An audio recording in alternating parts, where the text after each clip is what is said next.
للمتقین آمنت باللہ ورسولہ وصدق اللہ المولانا العظیم۔ اس سے قبل کہ تلاوت کردہ آیات کریمہ کے ذیل میں کچھ باتیں اس لحاظ سے عرض کرنے کی کوشش کی جائے کہ شاید اللہ تعالیٰ کی بارگاہ میں قبولیت کا ذریعہ، وسیلہ، واسطہ اور بہانہ بن جائے، اور وہ ہمارے لیے بھی کچھ پونجی بن سکے، اور ایسی پونجی بن سکے جسے ہم اللہ کے آگے کسی دوسرے کو ایصال اور ارسال کرنے کے لیے بھی پیش کر سکیں۔ لیکن اس سے پہلے آئیے ہم اور آپ مل کر اپنے کو فکری اور ایمانی طریقے سے بارگاہ نبوت اور بارگاہ اہل بیت نبوت میں پیش کرنے کی سعادت حاصل کریں، یعنی درود پاک پیش کریں۔ اللہم صلی علی سیدنا و مولانا محمد وعلی آل سیدنا و مولانا محمد بعدد کل ذرۃ الف الف مرۃ وبارک وسلم۔ جیسا کہ ہم سب جانتے ہیں کہ آج یہ میلاد پاک، ایصال ثواب، قرآن کریم کی تلاوت اور دعا اس لیے منعقد کی گئی ہے کہ ہمارے درمیان سے جناب اختر فصیح الدین صاحب اس دنیا سے رخصت ہو گئے، اور ہم یہ چاہتے ہیں کہ ان کے لیے اللہ تعالیٰ کی بارگاہ میں کچھ عرض کریں، کچھ اللہ سے ان کے لیے مانگیں۔ کیا ہے دنیا میں آنا، کیا ہے دنیا سے جانا، اور چلے جانے کے بعد چلے جانے والے کا حال کیا ہوتا ہے، اور اس دنیا میں بچے رہ جانے والے کا کیا حال ہوتا ہے۔ دونوں میں کوئی تعلق ہے، تعلق ہو سکتا ہے، کچھ ہم کر سکتے ہیں۔ کیا وہ جس طرح دنیا میں کسی کے وش کرنے کے امیدوار ہوتے ہیں زندہ انسان، کہ کوئی ان کی خوشی سے خوش ہو جائے، کوئی ان کے غم سے غمزدہ ہو جائے، کوئی ایک انسان کو دیکھ کر اس زندگی میں کس طرح مخصوص قسم کے احساسات و جذبات کا حامل ہوتا ہے، کیا دنیا سے چلے جانے کے بعد بھی ایسا ہوتا ہے؟ اور ایک مسلمان ہونے کے ناطے اسلام نے ہمیں اس حوالے سے کیا بتایا ہے، اسلام ہمیں کیا سکھاتا ہے، یہ سب سوالات ہیں جو ذہن میں آتے رہتے ہیں، اور ان سوالات کا آنا صحت مند ہونے کی دلیل ہے۔ ایک آدمی جب بیمار ہوتا ہے تو دھیرے دھیرے جب اس کی بیماری اپنی جڑ بنا لیتی ہے تو وہ سوال سے چڑھنے لگتا ہے، یہاں تک کہ وہ اس بات سے بھی چڑھنے لگتا ہے کہ کوئی اس کی خیریت پوچھے، کیا بتائے خیریت، خیریت کو کچھ ہو تب نہ بتائے۔ اس سوال سے بھی چڑھنے لگتا ہے کہ کہیں یہ سوال اس کی زندگی کے بعد کی طرف اس کو دیکھنے کو مجبور تو نہیں کر رہا ہے۔ اسی لیے بیمار، تھکا ہوا، نا امید وہ سوال سے ڈرتا ہے، لیکن جو صحت مند ہوتا، امیدوار ہوتا، جینے کی امنگ ہوتی ہے، وہ سوال کرتا ہے۔ ایک بچہ سوالات کی بیساکھی پر پہلے چلتا ہے، بعد میں وہ پیر پر چلتا ہے۔ ایک بچہ لاکھوں سوال رکھتا ہے ذہن، وہ پوچھتا ہے۔ کبھی کبھی ہم جو اپنے کو اس کے مقابلے میں بڑا جانکار سمجھتے ہیں، وہ سوالات کے آئینے میں اپنا منہ دیکھنے میں شرما جائے اور کہتے ہیں اتنا سوال کتنا پوچھو گے بھائی۔ یہ دراصل اس کے پوچھنے سے گھبراہٹ نہیں ہے، اپنے جواب دینے کی صلاحیت سے گھبراہٹ ہے۔ پوچھنا تو اچھی بات ہے۔ اسلام نے یہی سب سے بڑا کردار ادا کیا کہ اس نے انسانی آبادی کو سوال سکھایا۔ سوال سے کون بھاگتے تھے؟ سو کالڈ ریلیجیس لوگ، جنہوں نے مذہب کو تکیہ لگا کے بیٹھ جانے کا کام کیا تھا، وہ بہت گھبراتے تھے کہ یہ سوال کیا ہے؟ اور پیغمبر پہلے دن سے کہتے تھے ہم سے سوال پوچھو، اپنے عقل کے دروازے کھولو، آنکھیں کھول لو، آنکھ بند کر کے یقین کرنا چھوڑو۔ میں تم کو عقل کے حوالے سے دعوت دیتا ہوں، دانش مندی کے حوالے سے اپنی باتیں سننے کی دعوت دیتا ہوں، آنکھ بند کر کے ماننے کی دعوت نہیں دیتا۔ آپ کو جان کر حیرت ہوگی کہ قرآن کریم میں عقل، علم، بصیرت، بصارت، فکر، تفکر، تعقل کے مادے کثرت سے آئے ہیں۔ یہ حیرت کی بات ہے کہ مذہب کا کنسپٹ اسلام نے بدل دیا۔ اس سے پہلے مذہب کے مطلب ہوتے تھے چپ ہو جانا، چپ ہو جاؤ بھائی مذہبی معاملہ ہے، آنکھ بند کر لو بھائی، بخراتی نہ کرو، مذہب بھی کئی سوال کا معاملہ۔ یہ پہلا دین ہے جو آنکھیں چار کرنا سکھا رہا ہے، اور یہی وجہ ہے کہ اسلام نے لوگوں کو، دنیا کے لوگوں کو، 1400 برس پہلے کے لوگوں کو اور آج کے لوگوں کو دعوت دینے کے لیے جس معیار کو اسلام نے اختیار کیا وہ کیا ہے؟ علم ہے، عقل ہے، فکر ہے، تفکر ہے، تعقل ہے۔ اور جب اس حوالے سے اسلام کو ہم دیکھتے ہیں تو اسلام نے زندگی کا مقصد بالکل بدل دیا۔ زندہ رہنے کا مقصد لوگ یہ سمجھتے تھے کہ زندہ ہو گئے ہیں پھر یہ زندگی ملے گی نہیں، جو کام کرنا ہے کر گزرو، جو اچھا لگتا ہے بھر پیٹ کھا لو، جو پسند آتا ہے بھر پیٹ نچوڑ لو۔ یہ جیون اس معنی کا انمول ہے کہ دوبارہ ملے گا نہیں، اس لیے جتنا ہڑپنا ہے ہڑپ لو، جتنا کترنا ہے کتر لو۔ اسی کو زندگی کہتے ہیں، اسی کا نام زندگی مانا جاتا ہے۔ اسلام نے زندگی کا کنسپٹ بدل دیا، اور اسلام نے ایک اعلان کیا کہ وَمَا خَلَقْتُ الْجِنَّ وَالْإِنسَ إِلَّا لِيَعْبُدُونِ۔ اللہ تعالیٰ ارشاد فرماتا ہے کہ تم یوں ہی نہیں پیدا ہو، تمہارا پیدا کرنے والا کوئی ہے جس نے کسی پروگرامنگ کے تحت تم کو پیدا کیا ہے۔ ایک پروگرام ہے، ایک منشور ہے، ایک طے شدہ کارخانہ ہے، اس کارخانے میں تم کل پرزے کی حیثیت رکھتے ہو، یوں ہی نہیں آ گئے ہو۔ تم خود کو جتنا معمولی سمجھ لو یا غیر معمولی سمجھ لو، بنانے والے کے لیے تم بہت اہم ہو،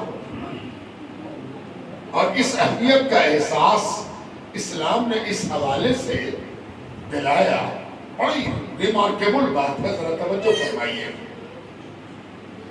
آپ کو تو معلوم ہے کہ اس دنیا میں ایک سے ایک فیکٹری ہے، کارخانہ ہے، اس کارخانے میں مال بنتا رہتا ہے، کہیں پلاسٹک کا، کہیں لوہے کا، کہیں اسٹیل کا، کہیں کاغذ کا۔ اس میں ویسٹیج بہت جاتا ہے،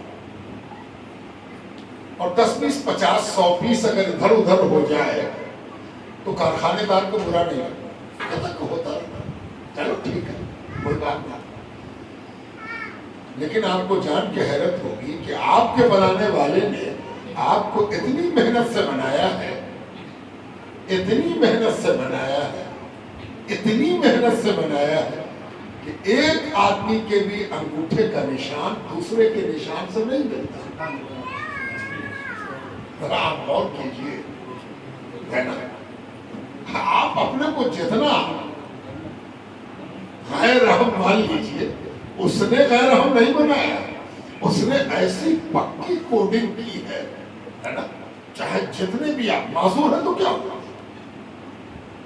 ایک دن زندہ رہے تو کیا ہوا، کیسے کر کے دنیا سے چلے گئے تو کیا ہوا۔ آپ کے انگوٹھے کا نشان آپ کے خالق کے کنشس کا پتہ دے رہا ہے کہ وہ کتنا کنشس ہے، آپ کے بنانے میں کتنا سنجیدہ ہے، کتنی اہمیت سے اس نے بنایا ہے. ایسا ہی نہیں ہے ہٹا پھینکو, ٹوٹ گیا سب ٹوٹتا رہتا کارخانہ.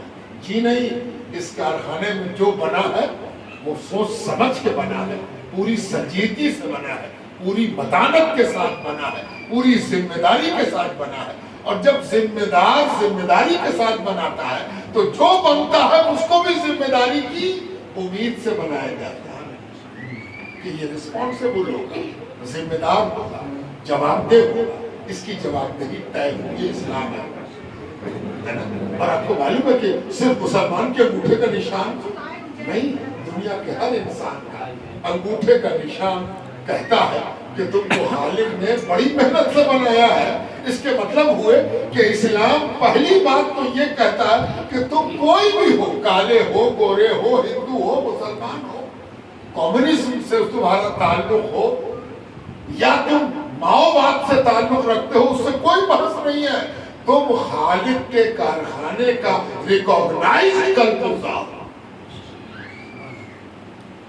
اب جب اتنی بات طے ہو گئی تو آپ کو معلوم ہے کہ جب کارخانے کی مہر کسی چیز پر لگ جاتی ہے تو اس کی قیمت بھی طے ہو جاتی ہے اور اس کی زندگی بھی طے ہو جاتی ہے. آپ کو معلوم ہے کہ کپڑے والا بھی بتا دیتا ہے کتنا دن چلے گا, اور پروڈکٹ والا بھی بتا دیتا ہے گارنٹی کتنے دن کی ہے, وارنٹی کتنے دن کی ہے. اگر کسی پروڈکٹ کو آپ خریدنے جائیے اور دکاندار سے پوچھئے کہ کیا کہنا ہے اس کے بارے میں, تو کہا کہ تو ہم نہ کہہ سکتے. اس کے مطلب تو فالتو کل بولتا ہے نا. اس کی بنانے والی کمپنی نے بتایا ہوگا کہ یہ اتنے دن چلے گا, اتنے دن کی اس کی گارنٹی ہے, اتنے دن میں معاملہ. ذرا اور فرمائیے, بلک میں جو گارنٹی دی جائے اس میں کبھی کبھی بڑی گڑبڑ ہوتی ہے, ایک ہی دن کے بعد فالٹ ہوتی ہے. 1 سال کی گارنٹی تھی, 2 سال چلتا ہے. یہ سب بلک پروڈکشن ہے. لیکن جہاں ایک ایک آدمی کے انگوٹھے کا نشان دنیا کے ہر انسان سے الگ ہو, اس کا گارنٹی کارڈ تو بنانے والے نے اسی دن رکھ دیا ہے. اب کسی کو نہیں معلوم ہے کہ کس کی گارنٹی کتنے دن کی ہے, وہ اس کو معلوم ہے جس نے تمہارا کوڈیفیکیشن کیا ہے نا. اب کیا پکا کوڈیفیکیشن ہے. قرآن کہتا ہے, ایک لفظ استعمال کیا قرآن نے, اجل. اجل, الف جیم لام, اجل. کیا خوبصورت لفظ ہے اجل. کہا یہ اجل طے کر دی گئی ہے, اس میں سیکنڈ بھر کا بھی فرق نہیں ہے. یہ موت کا دوسرا نام ہے اجل جو قرآن نے استعمال کیا. قرآن کی خوبی یہ ہے کہ اس نے جو مترادفات استعمال کیے ہیں, کسی ایک چیز کے لیے قرآن نے کئی لفظ استعمال کیا. بڑا معنی خیز ہے, وقت نہیں ہے ورنہ میں یہاں کئی مثالیں دیتا کہ موت کے لیے کون کون لفظ استعمال ہوا, قیامت کے لیے کون کون لفظ استعمال ہوا, زندگی کے لیے کون کون لفظ استعمال ہوا. وہ جب آپ کے سامنے ہوگا تب آپ کو سمجھ میں آئے گا کہ موت کے کتنے شیڈ ہیں, زندگی کے کتنے شیڈز ہیں. اس میں ایک لفظ استعمال کیا اجل. اجل کہتے ہیں, میں ایسے سمجھاؤں, نکاح جب ہوتا ہے تو نکاح میں مہر کی کئی قسمیں ہیں. مہر ادا کرنا فرض ہے, بغیر مہر کے نکاح نہیں ہوگا. تو مہر کی موٹے طور پر 3 قسمیں ہوتی ہیں. ایک مہر کو کہتے ہیں مہر معجل, عین سے, میم عین جیم لام, معجل. یہ معجل جو ہے اس کو اردو میں سمجھنے کے لیے اجلت. اجلت نہ کر بابو, بیٹھ چین سے. اتنی اجلت کیا ہے, کہاں جانا چاہتے؟ اجلت مانے جلدی, ہڑبڑی. مہر معجل یعنی جو نکاح ہوتے وقت ہی دے دیا جائے, فوراً لیجیے. یہ مہر ہے, یہ مہر معجل ہے, یعنی اجلت کے ساتھ دے دیا گیا ہے, جو سب سے پسندیدہ ہے. اس لیے کہ جب کسی پر کوئی ذمہ داری ہو اور وہ اس کو جلدی ادا کر دے, وہ بڑا رسپانسیبل ہے. جو اس نے باقی بقیوتا نہیں لگایا, حساب کتاب نہیں رکھا, اس نے فوراً دے دیا. مہر معجل ہے. لیکن آپ کہا کہ ابھی تو پیسہ نہ ہے، نکاح کر لیتے، ہم 1 مہینے میں دے دیں، 1 سال میں دے دیں، 6 مہینے میں دے دیں، کوئی مدت آپ نے طے کر دی، اس کو الف سے اجل کہتے ہیں۔ اجل کے مطلب ہوئے مدت، کون مدت؟ جو طے شدہ مدت ہے۔ موت کا نام پروردگار نے کیا رکھا؟ اجل، طے شدہ مدت ہے نا، طے شدہ ہے، کوئی سوال نہیں۔ بہت بڑا ماہر بھی آ جائے نا تو وہ کیا کہے گا؟ 6 مہینے کے بس سمجھیے۔ کبھی کبھی 6 مہینہ جو ہے 6 دن میں ختم ہو جائے، اور کبھی کبھی 6 مہینہ 6 برس چلے اور 6 مہینہ ختم ہی نہ ہو۔ اس کے مطلب ہوا کہ وہ ٹٹولنے کی کوشش کر رہا ہے، اس کو ایکوریٹ نہیں معلوم، ایکوریسی نہیں معلوم۔ یہ ایکوریسی اسی کو معلوم ہے جس نے بنایا ہے۔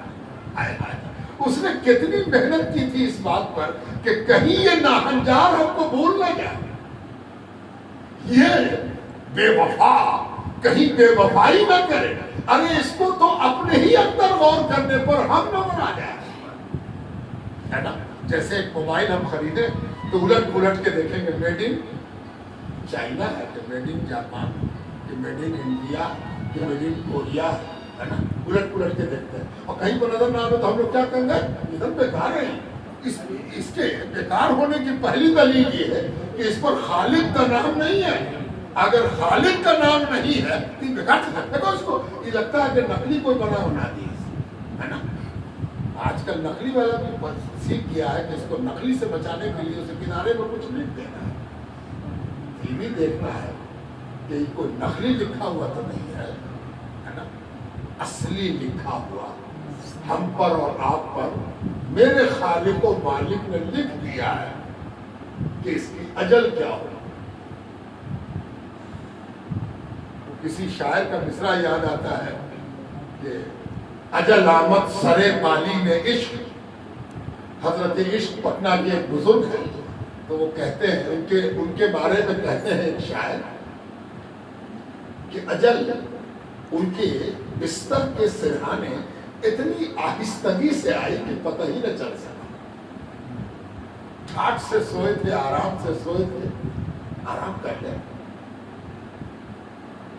آ گئی موت، اور اتنی آہستگی سے آئی کہ پتہ بھی نہ چلا کہ کوئی آیا ہے، آئی تو گئی، لے کے گئی۔ تو کہنے کا مطلب یہ کہ اسلام زندگی اور موت کے نئے تفسیر، نئی تعبیر اور نئی تعریف، نیا ڈیفینیشن اسلام نے دیا۔ یہ نیا نہیں تھا، یہ تھا اصلی۔ اس پر اتنی گرد بیٹھا دی گئی تھی جس کو اسلام نے دھو پوچھ کے صاف کیا اور صاف کر کے سامنے لایا، اور سامنے لا کے کہا کہ دیکھو یہ ہے دین اور یہ ہے اسلام، اس کو عقل سے دیکھو اور اس کو آنکھ کھول کے دیکھو۔ موت لمبی چوڑی گفتگو کا وقت بھی نہیں ہے اور آپ حضرات کو اس کی ضرورت بھی نہیں۔ حدیث پاک میں موت کے حوالے سے 2 حدیث میں آپ کو سنانا چاہتا ہوں، ذرا دیکھیے حضور صلی اللہ علیہ وآلہ وسلم نے کس خوبی کے ساتھ اس زندگی کو ایک نئی پریبھاشا دی، ایک نیا آیام دیا ہے۔ کیا کہتے ہیں حضور؟ حدیث میں آتا ہے کہ سرکار دو عالم کے سامنے سے ایک جنازہ گزرا، ایک ڈیڈ باڈی گزری، تو حضور صلی اللہ علیہ وسلم نے سامنے بیٹھے ہوئے صحابہ سے پوچھا یہ کس کا جنازہ؟ صحابہ نے جنازے کو دیکھا، اور سے دیکھا، ایک دوسرے کا منہ دیکھا۔ ظاہر ہے کہ اس سوال کا ایک مطلب تو یہ ہوا کہ آدمی کا نام بتا، کون آدمی ہے، مرد ہے کہ عورت ہے، انجان ہے یا جانکار ہے، تم لوگ جانتے ہو، یا یہ بتاؤ کہ ہندو ہے کہ مسلمان ہے۔ آپ کہیے گا وہاں ہندو کہاں ہوتا، تو یہودی ہے یا مسلمان ہے یا عیسائی ہے۔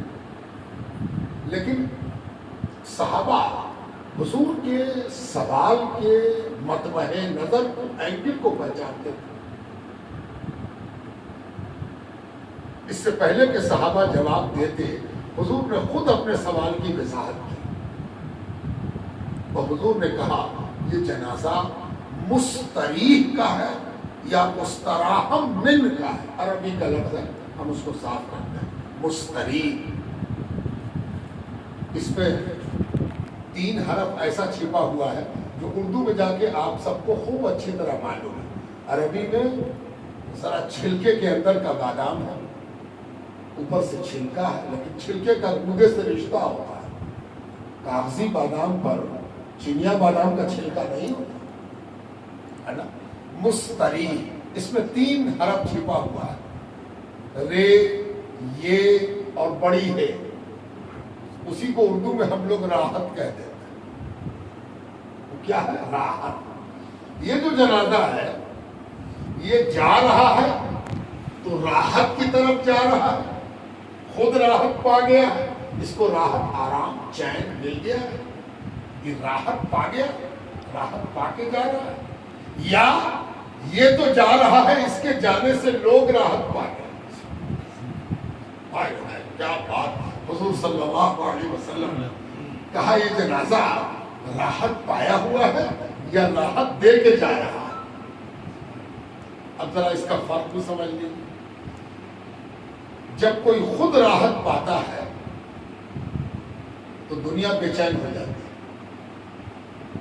راحت تو جانے والے کو ملی، ہم بے چین ہو گئے کہ ہائے وہ چلے گئے، ارے وہ چلے گئے، ہائے ہائے ہائے وہ چلے گئے۔ کسی نے پوچھا کہ کیا ہوا؟ ارے ان کو دیکھ کے آنکھ ٹھنڈی ہوتی، اچھا لگتا تھا ان سے بات کرتے تھے ان سے۔ گھر والوں نے کہا ابا نہیں ہے تو گھر سنا، ابا گھر کی رونق تھی، ابا گھر کی رونق تھی، اب بیٹا نہیں تو جی کے کیا کرے، ہے نا؟ بیٹی گھر کا زیور تھی، گھر اس کی وجہ سے اچھا لگتا ہے۔ یہ سب کون کہتا ہے؟ جو جانے کے بعد بے چین ہو گیا ہے، جانے والا تو خوشی خوشی چلا گیا ہے نا؟ یہ ایک قسم ہے۔ دوسری قسم وہ ہے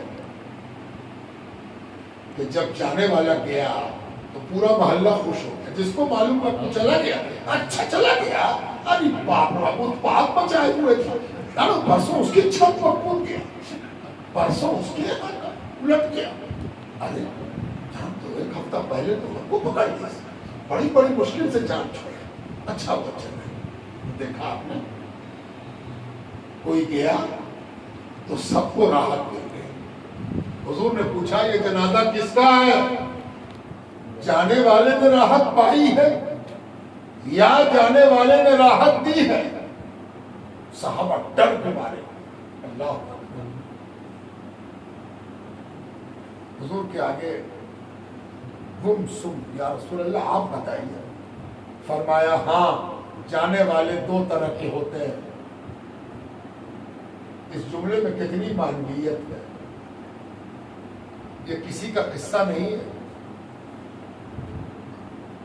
یہ پروناؤن استعمال نہیں ہو رہا، یہ ہماری داستان لکھی جا رہی ہے، اس لیے کہ جانے والوں کی قطار میں ہم سب لائن میں۔ ہمیں یہ سوچنا ہے کہ دنیا سے ہم جائیں گے تو ہم راحت پائیں گے یا راحت دیں گے۔ اگر ہم راحت پائیں گے تو یہ سب بے چین ہو جائیں گے، اور اگر یہ راحت پائیں گے تب تو ہم ایک مصیبت میں جا رہے ہوں گے جہاں گٹا پکڑا جائے گا اور اللہ جانے کے کیا عالم ہوگا، دنیا راحت پا جائے گی۔ یہ اتنا اہم سوال ہے جو اسلام نے ہمیں اس حوالے سے دیا ہے کہ ہمیشہ اس ایشو پر غور کرتے رہو کہ تم اس دنیا میں آ تو گئے ہو، جا رہے ہو تو کیا لے کے جا رہے ہو؟ راحت لے کے جا رہے ہو یا راحت لے کے جا رہے ہو؟ اب ایک دوسری حدیث پاک میں آتا ہے کہ حضور پاک علیہ السلام کے سامنے سے ایک جنازہ گزرا، ایک ڈیڈ باڈی گزری۔ حضور پاک علیہ السلام نے پوچھا کس کا جنازہ؟ پھر وہی سوال ہے، کس کا جنازہ؟ صحابی میں سے ایک نے عرض کیا یا رسول اللہ بہت اچھا آدمی، بہت بہتر، بھلا کام، لوگوں کے کام، خوبیاں بیان کر۔ دوسرے نے بھی کہا ہاں یا رسول اللہ بہت اچھا آدمی۔ تیسرے نے بھی کہا یا رسول اللہ بہترین آدمی، بڑا افسوس ہے اس کے جانے۔ حضور نے فرمایا واجب ہو گئی، لازم ہو گئی، طے ہو گئی۔ تینوں ترجمہ ہوگا، الفاظ حضور کے ایک ہیں، 3 بار دہرایا ہے، میں نے اس کو اردو میں 3 رنگ دے دیا۔ واجب ہو گئی، لازم ہو گئی، طے ہو گئی۔ بات ایک ہے، یعنی نشچت ہو گئی۔ ہندی میں ایک اور پڑھایا، کنفرم ہو گئی، ہے نا۔ صحابہ نے عرض کیا یا رسول اللہ کیا کنفرم، کیا چیز طے ہو گئی؟ حضور نے کیا جواب دیا؟ اللہ اکبر۔ کیا حضور کے بارے میں حدیث پاک میں آتا ہے کہ حضور کی ایک صفت کیا تھی؟ جوامع الکلم۔ جوامع الکلم یہ کس کو کہتے ہیں؟ اس کو کہتے ہیں جو ایک جملے میں معنی کی کائنات سمیٹ دے۔ 1 گھنٹے کی تقریر ایک جملے میں سے بڑھ جائے۔ اب دنیا اس کو 1 گھنٹے میں پھیلاتی رہے، پھیلاتی جائے۔ یہ حضور صلی اللہ علیہ وسلم کا معجزہ ہے کہ جب کوئی گفتگو فرماتے تو اس قدر جوامع الکلم ہوتی، یعنی اتنے کلمے اس میں جمع ہو جاتے کہ قیامت تک لوگ اس کو کھولتے رہے اور اس کی گتھیاں سلجھاتے رہے اور کہیں یہ معنی ہے، یہ معنی ہے، یہ معنی ہے، اور تب بھی لگے کہ یہ جملہ حضور کا یوں ابھی بھی تشنہ معنی ہے، ابھی اور معنی اس میں باقی ہے نا۔ تو حضور نے فرمایا کہ یہ کس کا جنازہ ہے؟ لوگوں نے کہا کہ بڑا اچھا آدمی تھا، تو فرمایا واجب ہو گئی۔ یا رسول اللہ کیا واجب ہو گئی؟ کہا سوچ کر کہا تم لوگ زمین پر اللہ کے گواہ ہو، زمین پر، اس روئے زمین پر، اس دھرتی پر تم سب اللہ کی عدالت کے گواہ ہو۔ ذرا اور کھولا، گواہ کہاں ملے؟ کہاں گواہ کی ضرورت کہاں پڑے؟ جہاں عدالت ہوگی وہیں نہ گواہ کی ضرورت پڑے گی، اور جہاں عدالت ہوگی وہاں گواہ چاہیے۔ اب ایک اور لطیف بات جان لیجیے کہ جج صاحب کو گواہ کی ضرورت اس لیے ہوتی ہے کہ جج نے اکورنس نہیں دیکھا ہوتا ہے، گھٹنا۔ جج کیا کرے؟ اب کہاں پر مرڈر ہوا، جج کیا کرے؟ تو جج کیا کرتا ہے؟ 2 طرح کے ایویڈنس لیتا ہے۔ ایک ایویڈنس ڈاکومنٹری ہوتا ہے، کاغذ پتر، اور دوسرا اورل ایویڈنس ہوتا ہے، جس میں آدمی گواہی دیتا ہے کہ میرے سامنے مرڈر ہوا، میرے سامنے زمین بکی تھی، یہ دستخط ہم پہچانتے ہیں، فلانے کا ہے، میرے سامنے دستخط ہوا۔ یہ سب ضرورت کیوں پڑتی ہے؟ جج صاحب بیچارے، کہا گیا کہ قانون اندھا ہوتا ہے یا انصاف اندھا ہوتا ہے، وہ تو اس کی آنکھ کیا ہوتی؟ اورل ایویڈنس اور ڈاکومنٹری ایویڈنس، انہی دونوں آنکھوں سے انصاف دیکھتا ہے تب فیصلہ کرتا ہے۔ ایک بات یاد رکھیے کہ اللہ تعالیٰ خود دیکھتا ہے، اس کو کسی ایویڈنس کی ضرورت نہیں ہے، اس لیے کہ کوئی چیز اس سے پوشیدہ ہے ہی نہیں کہ وہ بلا کے پوچھے کہ تم نے سامنے ہوا تھا، تم نے دیکھا تھا، زمین تم نے سامنے بکی تھی، چوری تمہارے سامنے ہوئی تھی، اس کی اللہ کو ضرورت نہیں۔ تب آپ کہیے گا تو پھر گواہی کہے گا؟ آئے ہائے کیا بات! گواہی اس لیے کہ تم عادی ہو اسی سسٹم کے۔ آئے ہائے یہ انسان بڑا زبردست لڑاکو پیدا کیا گیا ہے، جھگڑالو ہے نا۔ ذرا سی کوئی بات کہیے تو پہلا جملہ اس کا ابھی بھی نکلے گا، ثبوت ہے، کوئی ایویڈنس ہے، کوئی گواہی ہے نا، ترنت گواہ اور گواہی کی بات کرتا ہے۔ تو پروردگار نے کہا تجھ کو ہم سے بہتر کون جانے گا، تو تیری بھی گواہی 2 رکھی ہے۔ گواہی بھی 2 ہے، جیسے یہاں اورل اور یہ ہے۔ اب دیکھیے 2 گواہی، پہلی گواہی تو یہ ہے کہ ہم یہاں بیٹھے ہیں تو میرے گواہ تو آپ ہی لوگ ہیں، بولے تو کیسا بولے، فضول بولے، وقت پر بات کیا، تنگ کیا، تکلیف پہنچایا، اس کی گواہی کون دے گا؟ جو سننے والے، جو کنزیوم کر رہے ہیں، جو بینیفیشیری ہے، وہ جواب دیں کہ ہاں بھائی یہ آدمی کیسا ہے، کیا بولا، کام کی بات بولا کہ فالتو بولا۔ ایک گواہی ہے، ایک گواہی اور ہے، بڑی خطرناک گواہی ہے۔ آج جب سائنس آگے بڑھ گیا تو ہم لوگ اس گواہی کو پہچان لیا. کل جب دین اسلام یہ گواہی لے کے آیا تھا تو پریشان تھے لوگ کہ ایسا بھی ہوگا, ایسا بھی ہو سکتا ہے. یہ اسلام ہے جس نے 1400 سال پہلے کہا تھا کہ پورے پور گواہی دے گا, ہے نا. سیل, پور کا ایک ترجمہ تو ہوتا ہے یہ والا نشان, نہیں, سیل, بدن کا ایک ایک سیل گواہی دے گا, ہے نا. تب لوگ ہنستے تھے, سنا آپ نے, پورے پور گواہی دے گا. تو آج ڈی این اے ٹیسٹ بتا دیتا ہے بیٹا کس کے ہو, باپ کون ہے, شراب کبھی چکھے ہو کہ نہ چکھے ہو, کون سا نشہ استعمال کرتے ہو. ڈی این اے میں اتنی ترقی اب ہو گئی ہے, کبھی کبھی ہم سائنٹیفک جرنلز کو جان بوجھ کے دیکھتے ہیں تو پتہ چلتا ہے کہ ڈی این اے ٹیسٹ ایک انسان کی اخلاقی, سماجی, خاندانی تاریخ لکھنے کے لیے کافی ہے.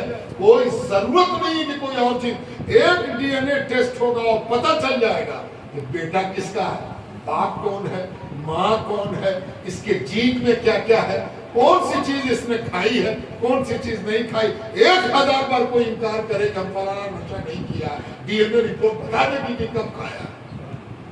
میں آپ کو ایک واقعہ سناؤں. ہسٹوریکل ریسرچ کا ایک جرنل نکلتا ہے عالمی پیمانے کا, اس میں ایک آرٹیکل چھپا اور اس آرٹیکل میں ایک ایسے سوال پر سے پردہ اٹھانے کی کوشش کی گئی کہ ایک بادشاہ اس دنیا سے چلا گیا لگ بھگ 250 سال پہلے, اور اس بادشاہ کے بارے میں تاریخ کو یہ پریشانی تھی کہ اس کی نیچرل موت ہوئی یا اس کا مرڈر ہوا. تو مرڈر 250 سال پہلے تلوار سے ہوگا, گپتی سے ہوگا, بھالے سے ہوگا, خنجر سے ہوگا, نریٹو چیپ پہ ہوگا, تو پتہ چل جائے. یہ سب ظاہری چیزیں, اس کا پتہ چلانا آسان تھا اس وقت. ایک طریقہ اور تھا کہ اس کو زہر دیا گیا ہو, تو زہر اگر ترنت دیا گیا ہو تو بدن نیلا ہو جائے گا, آنکھ نیلی ہو جائے گی, زبان نیلی ہو جائے گی, نیلا ہرا طے ہوگا. لیکن یہ سب کچھ نہیں ہوا, بدن پر کوئی نشان نہیں, زہر دینے کی کوئی گواہی نہیں, تو کیسے مانا جائے کہ مرڈر ہے. تو اس زمانے کی فائل بند کر دی گئی کہ نیچرل ڈیتھ ہے. لیکن نیچرل ڈیتھ پر لوگوں کو یقین نہیں تھا, ہسٹورینز پریشان تھا, ہسٹری میں شک تھا کہ اس کا مرڈر ہوا, تو پتہ کیسے چلے. آپ کے زمانے نے ایک مدد کے لیے اعلان کیا, ہم لوگ تیار ہیں, آئیے ہسٹری لکھنے والے, سائنس آپ کی مدد کرے. تو ہسٹری والے نے پوچھا کیا کرنا ہوگا, کہا بدن کا کوئی ایک جز چاہیے. اس آدمی کے جو راجا تھا اس کا ایک جز چاہیے, ایک حصہ, ایک سیل. ہم بتا دیں یا اللہ 250 سال پہلے مر گیا, اس کا ایک سیل ہم کہاں سے لگا کہ چیپٹر پھر کلوز ہوا. غور سے سنیے گا, یہ اسلام ہے, میں اسلام سے ہٹا نہیں ہوں. ریسرچ کرنے والے ایک ہسٹورین نے کہا ایک کلو ہے. کہا وہ کیسے, کہا اس کا جو آخری سنسکار کیا گیا اس کے بال اتارے گئے تھے, اور وہ بال تبرک کے طور پر اس کے فیملی میں تقسیم ہوئے تھے 250 سال پہلے. اس بال کو تلاش کیا گیا تو 250 سال ہو گیا, خاندان بدل گیا, حکومت بدل گئی, تلاش شروع ہوئی. پاگل دیوانے کی طرح لوگ تلاشتے رہے. 10 سال لگا ان فیملیز کی لسٹ تلاش کرنے میں جن کے پاس بال تھا. کوئی نہ ملا, پتہ نہیں چلا کہاں گیا پوتا, کہاں گیا پر پوتا. 6-7 پشت گزر گئی, کدھر گیا پتہ ہی نہ چلے. ایک خاندان پکڑایا, فرانس کا بادشاہ, اور خاندان ملا آسٹریلیا میں. اس سے پوچھا گیا کہ آپ کے پاس ان بال میں سے کچھ بچا ہوا ہے؟ بڑی مشکل سے پتا چلا کہ ہاں ڈبیا محفوظ ہے، ایک کانسے کی ڈبیا میں اس کو سیل پیک کیا گیا تھا، اور وہ ڈبیا تقسیم ہوئی تھی کئی لوگوں کو، ایک ڈبیا کا پتہ چل گیا کہ ہے، وہ ڈبیا حاصل کی گئی، لیبوریٹری آئی، بال نکالا گیا، ایک بال ایسا ملا جو ریسرچ کے لائق تھا، اس بال پر ریسرچ کیا گیا تو رپورٹ کہتی تھی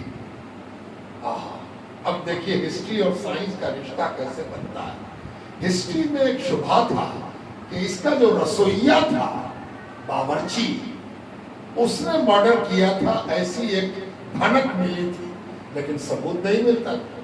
ڈی این اے رپورٹ نے بتایا کہ اس کو پوٹاشیم سائنائڈ کی اتنی مقدار اتنے دنوں تک دی گئی تھی، تب جا کر یہ رزلٹ ہوا، یعنی ایک دن میں نہیں مارا گیا تھا، سوئی سٹا کے کھانے میں لگا دی جاتی، وہ سوئی لگا ہوا حصہ کچھ دن کام کرتا تھا، پھر کچھ دن کے بعد ایک سوئی سٹائی جاتی تھی اور لگا دی جاتی۔ تفصیلی رپورٹ ڈی این اے میں آ گئی کہ جس آدمی کا یہ بال ہے اس کو یہ زہر اتنے دنوں تک اتنی مقدار میں دیا گیا۔ پڑھیے لا الہ الا اللہ محمد رسول اللہ۔ ہمارے نبی نے کہا دو گواہ ہے، ایک گواہ باہر کا ہے اور ایک گواہ تم خود ہو، تمہارا سل گواہی دے گا کہ تم کہاں ہو اور تمہاری حقیقت کیا ہے، ظالم ہو کہ مظلوم ہو، اس کے لیے کسی دوسرے کی ضرورت نہیں، اور یہ گواہی بھی تمہارے لیے ہے تاکہ تم پر جو فیصلہ کیا جائے اس میں تمہاری زبان بند ہو جائے کہ ہاں بات تو صحیح ہے۔ اللہ کے رسول فرماتے تم لوگ زمین پر اللہ کے گواہ ہو، جب تم یہ گواہی دے رہے ہو کہ یہ بہت اچھا آدمی تھا جس کا جنازہ ہے، تو اس پر جنت واجب ہو، اس کی جنت کنفرم ہو گئی، یہ طے ہو گیا کہ جنت میں جا رہا ہے۔ اور حدیث میں، اسی حدیث میں ذرا سا ٹکڑا اور ہے، یہ حدیث میں آتا ہے ایک اور جنازہ گزرا، حضور نے پوچھا کس کا جنازہ؟ لوگوں نے کہا یا رسول اللہ، یہ تو بڑا ظالم، صفار، دریدہ دل، دوسروں کا حق ماننے والا۔ حضور نے جب سن لیا تو فرمایا واجب ہو گئے، لازم ہو گئے، طے ہو گئے۔ پوچھا گیا یا رسول اللہ کیا طے ہو گئے؟ فرمایا دوزخ طے ہو گئی، اس لیے کہ تم سب روئے زمین پر اللہ کے گواہ ہو۔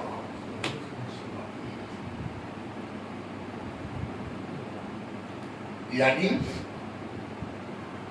ہم لوگ جب کسی کی انتقال میں جاتے ہیں، چاہے جنازے میں جائیں، چاہے چہارم میں جائیں یا چہلم میں جائیں، عام طور پر یہ کنسپٹ ہے کہ آدمی سوچتا ہے کہ ہم مرنے والے کے لیے آئے ہیں،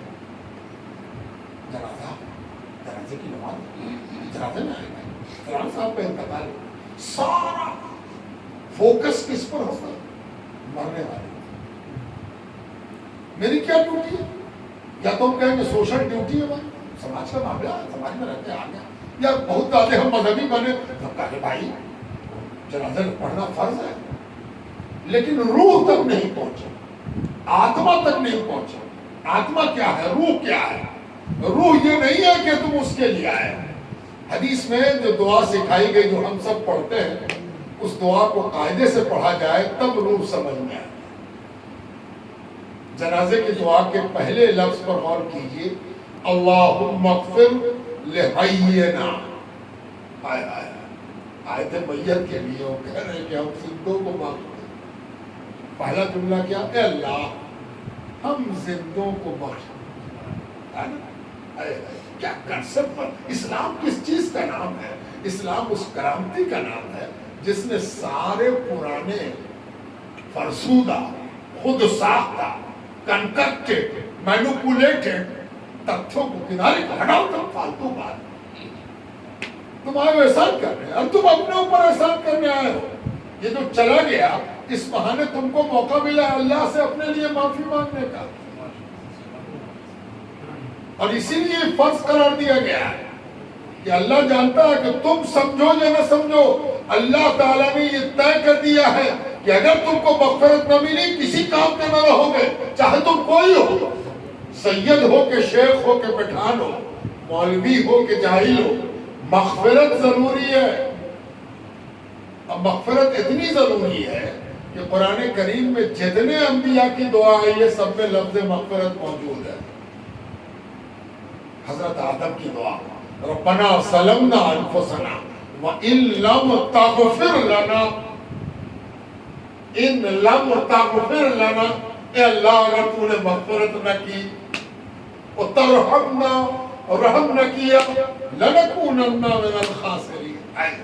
اللہ کے نبی کا اور حضور صلی اللہ علیہ وسلم فرماتے میں دن بھر میں 70 بار مغفرت اللہ سے مانگتا ہوں، 70 بار۔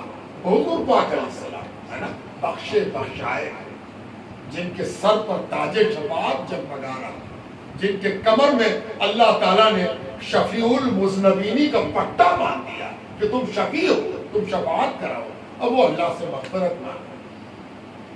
راز یہ ہے کہ اسلام نے ہمیں بتایا کہ دنیا کے بادشاہ، دنیا کے جج، دنیا کے حاکم سے بھی اللہ کو تم نے کمتر سمجھا ہے۔ ماں سمجھا تم کسی کا بیل لینے جاؤ کہ ان کو چھوڑ دیا جائے، ان کو چھوڑ دیا، بیل مانے چھوڑ دیا، سیکشن بیلیبل ہے یعنی چھوڑا جا سکتا ہے، حاکم چاہے تو چھوڑ دے، تو بیلر چاہیے، لاؤ بھائی بیلر لاؤ۔ وکیل صاحب نے کہا 1 لاکھ کا بیل کا مچلکا بھرا جائے گا، بھائی لے آؤ بیلر، کھوج کے لاؤ، دوست احباب رشتے دار پکڑ کے لاؤ بیلر۔ بیلر آئے کہہ لیجیے اس کا بیل لے لیجیے، کیا کرنا ہوگا؟ 10,000 کا، 10 لاکھ کا، 1 لاکھ کا آپ کو بانڈ بھرنا ہوگا، اور آپ کے بھرنے پر اس کو بیل رہائی چھٹکارا ہو جائے گا، کیس چلتا رہے۔ تو وکیل صاحب نے مچلکا بھروایا، اب وکیل پوچھتا ہے آپ پر کوئی کرمنل کیس نہیں ہے؟ ایک بیل لینے والے آپ پر تو کوئی کرمنل کیس نہیں ہے؟ میرے پہ کوئی کیس نہیں۔ ایسا کہے پوچھا؟ ایسا اس نے پوچھا کہ ایسا نہ کہ اندر جائیے پولیس کہہ کے یہ آیا بیل لینے، اس میں تو خود ہی اٹھو کیسے، چلو تو نہیں، چلو پکڑ تو وہ چھوٹے نہ چھوٹے آپ چلے جائیے اندر۔ اس لیے بیل لینے سے پہلے آپ کو معلوم ہونا چاہیے کہ آپ کلین ہینڈ ہیں یا نہیں ہیں۔ تو دنیا کے حاکم کی تو یہ شان ہے، اور پروردگار کے آگے اطمینان سے آگے تو مردے کو بخش دیجیے، منہ ہے بولنے کا، اوقات ہے تمہاری، پہلے اپنا تو مغفرت کرا دو۔ کیا حضور صلی اللہ علیہ وسلم صدقے جائیں اس نبی کی، ہے نا، کیا بات، پروردگار کیا پلے باندھا ہے اپنے نبی کے ہم لوگوں کو، ہے نا۔ پھر گھما کے آپ سے کہیں گے بائی برتھ مسلمان مت بنیے، بائی چوائس مسلمان بنیے، اپنے نبی کو پہچانیے، اپنے دین کو پہچانیے، اپنی قسمت پر ناز کیجیے۔ بائی برتھ مسلمان مت بنیے، نہیں چاہیے اللہ کو بائی برتھ مسلمان، بائی چوائس چاہیے، آپ کا دل کہے کہ ہم مسلمان ہیں، اور اس لیے مسلمانیت میری معراج ہے، مسلمانیت میری مجبوری نہیں ہے، یہ جینیٹک مجبوری نہیں ہے کہ ہم ایک مسلمان گھر میں پیدا ہو گئے اس لیے مسلمان نہیں، مسلمان میرا چوائس ہے، ہم نے سوچ سمجھ کے طے کر کے اسلام کو قبول کیا ہے، ہم سوچے سمجھے مسلمان ہے نا۔ تو حضور صلی اللہ علیہ وسلم اللہم اغفر لحینا و میتنا، اللہ ہم کو بخش دے اور اس میت کو بخش دے۔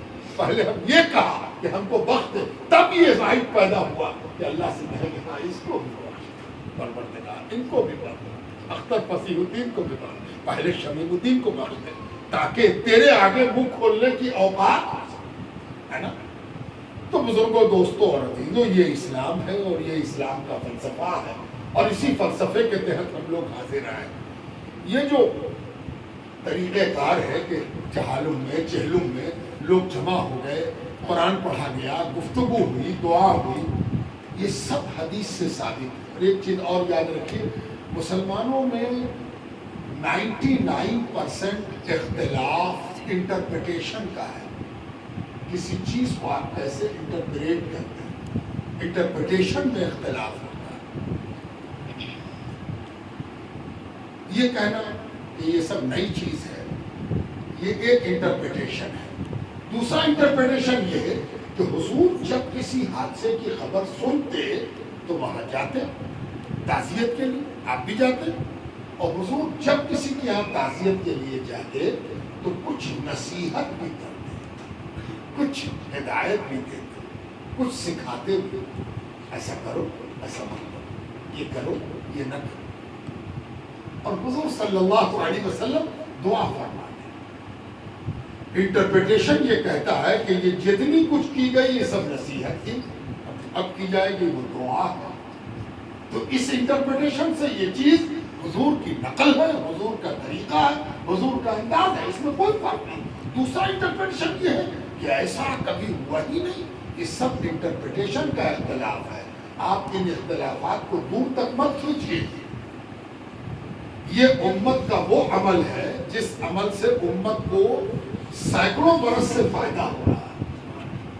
یہ دین میں اضافہ نہیں ہے، یہ دین کا وہ رخ ہے جس سے دین اور مفید ہو جائے، ہے نا؟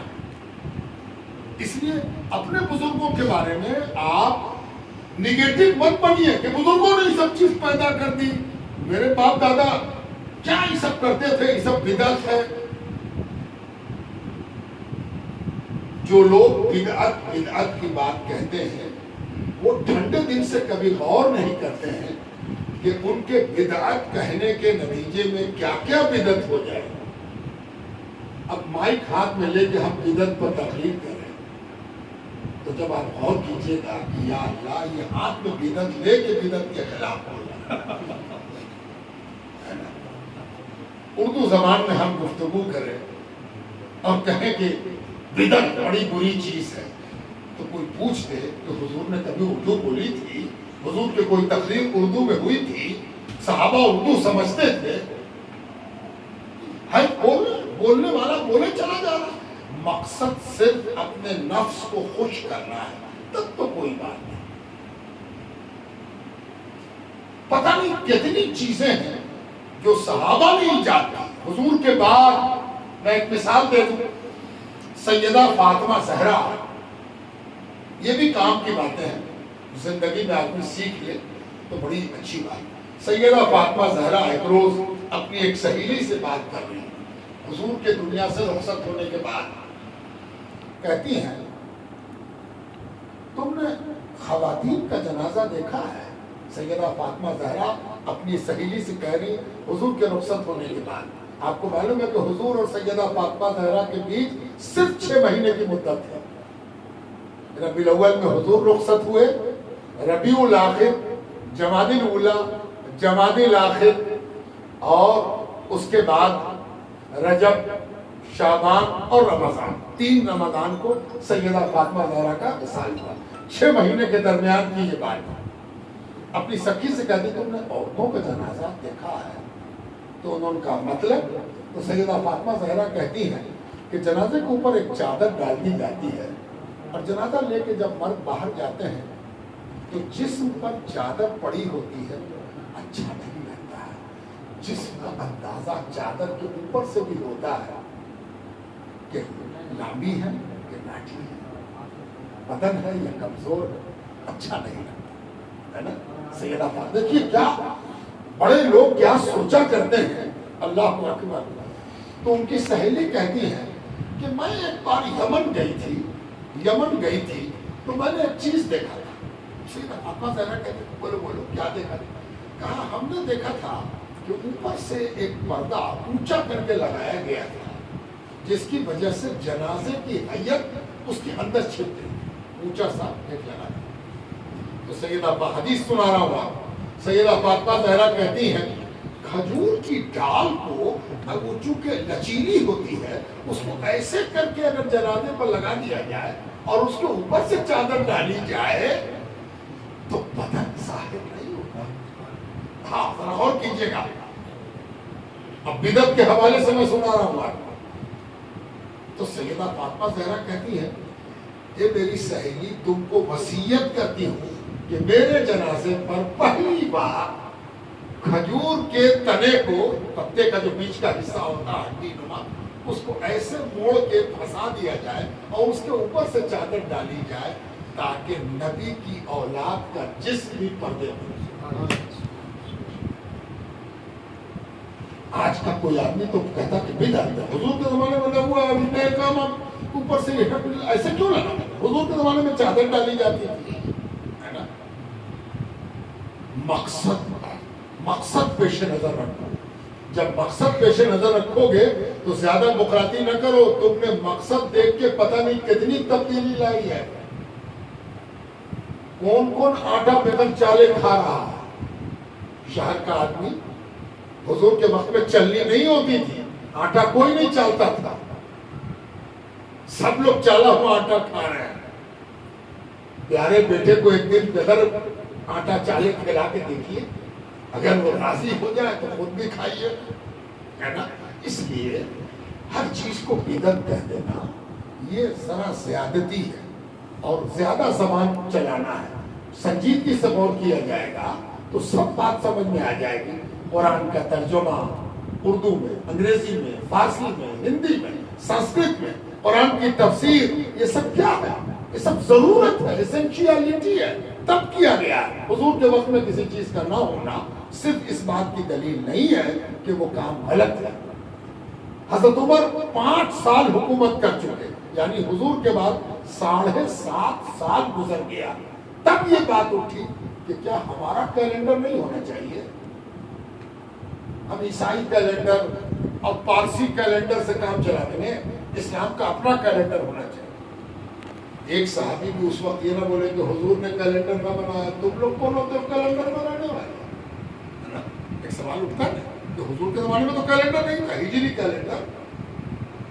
حضرت عمر نے غور کیا، کہا ہاں یہ تو اسلامک ایگو ہے. ایک مسلمان دوسرے کا کیلنڈر کیوں یوز کرے؟ ٹھیک ہے، نہیں تھا یوز کرنا. جب ہم اس لائق ہیں تو ہم اپنا کیلنڈر بنائیں. سارے صحابہ نے کہا بننا چاہیے. کسی نے نہیں کہا کہ حضور کے زمانے میں کیلنڈر نہیں تھا، اب کیلنڈر کی ضرورت کیوں پڑی، کیوں پڑے گی، کیوں بنائیں گے ہم، کیوں بنانے کی ضرورت ہے؟ سب نے طے کیا، کیلنڈر بنا. آج آپ پھٹافٹ واٹس ایپ پر کہتے ہیں مبارک ہو نیا سال، اسلامی سال مبارک ہو. 7.5 برس کے بعد جو سال پیدا ہوا وہ اسلامی ہو گیا کہ نہیں؟ اس لیے بڑی سنجیدگی کے ساتھ، متانت کے ساتھ ہم سب کو سوچنا چاہیے کہ انٹرپریٹیشن کے جھگڑے میں اس کو اصلی جھگڑا مت سمجھیے. انٹرپریٹیشن کا جھگڑا ہے، یہ مغفرت کی مجلس ہے، اور جس نے مغفرت کی دعا سکھائی ہے وہ حضور صلی اللہ علیہ وسلم ہے. آخری بات کہ حضور نے کہا میں 70 بار روزانہ مغفرت مانگتا ہوں، اور جب اللہ تعالیٰ نے میری مغفرت کا علی اعلان وعدہ کر دیا کہ تم ہی نہیں، تمہارے صدقے میں تمہارے اگلے اور تمہارے پچھلوں کی مغفرت کرتے ہیں، تو حضور کہتے ہیں میں نے 70 سے بڑھا کے 100 کر دیا. اب 100 بار روزانہ مغفرت مانگنا. ہم اس نبی کی امت ہیں، ہم اس نبی کے غلام ہیں، اور مغفرت مانگنے کے لیے مغفرت دعا کا نام ہے، اور مغفرت سب سے اہم دعا ہے، سب سے اچھی چیز ہے اپنے لیے، ہے نا؟ کسی کو کوئی چیز پسند ہوتی ہے تو وہ اس کے لیے تڑپتا، وہ چیز ملتی. یاد رکھیے ایک مسلمان زندہ کے لیے سب سے قیمتی چیز مغفرت ہے، مغفرت ہے، مغفرت ہے. اور جب کوئی اہم چیز مانگنی ہو تو طریقہ بھی صحیح ہونا چاہیے. تو طریقہ صحیح کیا حضور نے بتایا ہے، جب دعا کی قبولیت کی فکر ہو تو درود پڑھ لیا کرو، تب دعا مانگا کرو. درود بیٹھ کے تو ہم لوگ پڑھ ہی نہیں آتا، کھڑے ہو کے